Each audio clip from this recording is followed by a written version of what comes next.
भूपेश बघेल को BJP offer क्यों देगी?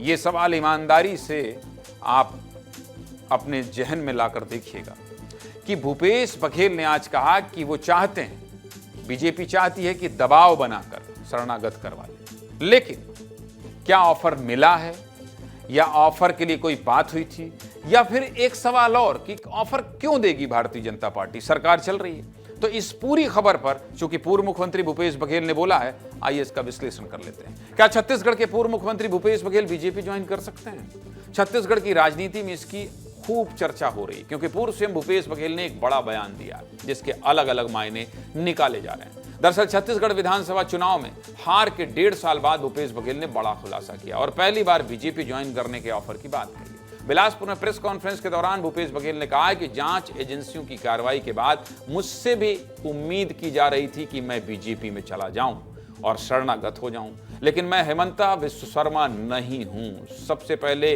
भूपेश बघेल ने क्या कहा है, आप ये सुन लीजिए।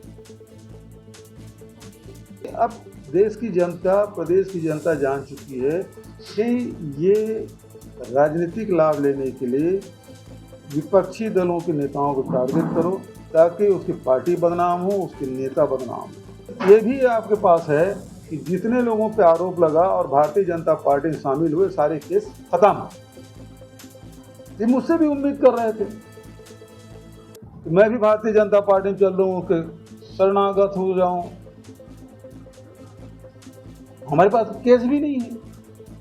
केस 2021 से चल रहा है, 4 साल से केस ही चला रहे हैं, जांच ही चल रहे हैं। जो डरने वाले शरणागत हुए, हेमंत विश्व शर्मा नहीं है हम लोग। भूपेश बघेल के इस बयान के मायने कई तरह से निकाले जा रहे हैं और सवाल उठ रहे हैं कि आखिर बीजेपी के किस नेता ने भूपेश बघेल को पार्टी बदलने का ऑफर दिया। हालांकि भूपेश बघेल को ऑफर किसने दिया और क्यों दिया, इसका जवाब तो भूपेश बघेल ही दे पाएंगे। लेकिन इस बयान पर भूपेश बघेल के करीबी और पूर्व मंत्री अमरजीत भगत का दर्द छलका है। विस्तार न्यूज से खास बातचीत करते हुए अमरजीत भगत बोले हैं कि बहुत सारी बातों को बिना कहे समझा जाना चाहिए। हम तो अपने ही घर में गैर बनकर रह गए हैं, गैरों पर कैसे भरोसा करें। जरा अमरजीत भगत का ये दर्द सुन लीजिए, सुनिए। उन सारी बातों को बिना कहे भी समझ जाना चाहिए। हम तो अपने ही घर में गैर होकर के रह गए, किसके करें शिकायत, अपने पर भी ना रहा भरोसा, गैरों पर कैसे करें।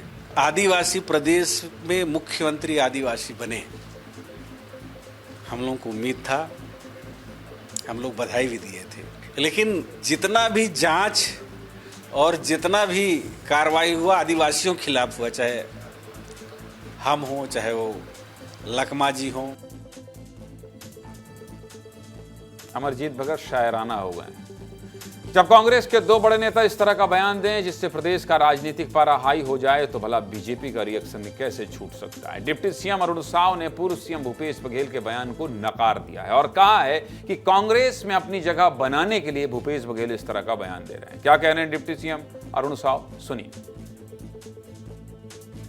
ये बताता है कि वो केवल और केवल अपनी पार्टी में अपना स्थान सुरक्षित करने के लिए इस प्रकार का बयान दे रहे हैं। आज पार्टी के जो हालात हो गए हैं, पार्टी के प्रति उन्हें अपनी प्रतिबद्धता दिखानी पड़ रही है, ऐसा कहकर वो केवल और केवल पार्टी में अपना स्थान बनाए रखने के लिए इस तरह का बयान दे रहे हैं, जबकि ऐसी कोई बात है नहीं। अरुण साव कह रहे हैं ऐसी कोई बात नहीं है। लेकिन सबसे बड़ा सवाल मृगेन जी कि बीजेपी ऑफर भूपेश बघेल को अभी क्यों देगी? ना अभी कोई चुनाव है, उनकी सरकार है, पूरी मेजॉरिटी है। ये क्यों भूपेश बघेल ने ऐसा कहा है, इसके पीछे की इनसाइड स्टोरी क्या है, जरा विश्लेषण कर दीजिए मृगेन जी।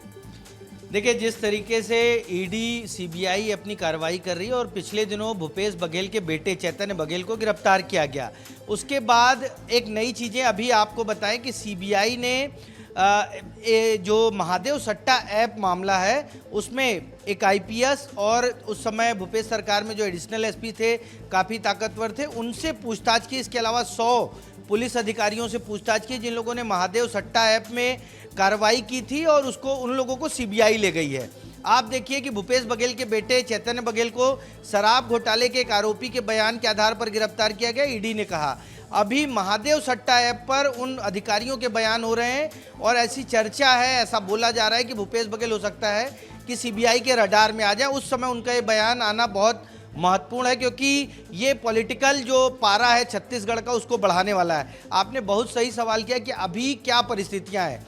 यही विधानसभा चुनाव से पहले की परिस्थिति होती तो हो सकता था बीजेपी के लिए कुछ फ़ायदा होता, लेकिन वर्तमान में बीजेपी के लिए कोई फ़ायदा नहीं है, क्योंकि उनके पास 54 विधायक हैं, पार्टी पूरी पंचायत से लेकर पार्लियामेंट तक बीजेपी के लोग हैं।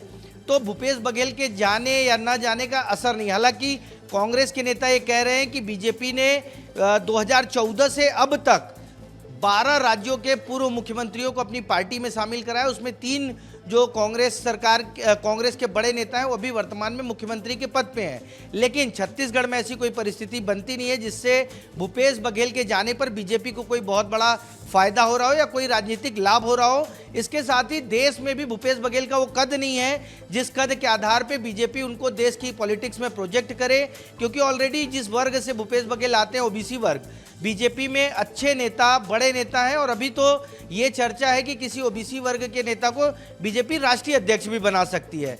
फिलहाल ऐसी कोई संभावना भूपेश बघेल को लेकर नजर नहीं है। ऐसी कोई संभावना नहीं है, लेकिन चूंकि ये बयान आ गया, बयान के बाद अमरजीत भगत शायर हो गए और अरुण साव कह रहे हैं कि अपना कद बढ़ाने के लिए कह रहे हैं। जब इतने बड़े बड़े लोग ऐसा बोलें तो इस पर हम लोगों का विश्लेषण जरूरी हो जाता है। आपने बहुत अच्छी बात बताई विस्तार में उसके दर्शकों को। चलिए, बहुत शुक्रिया।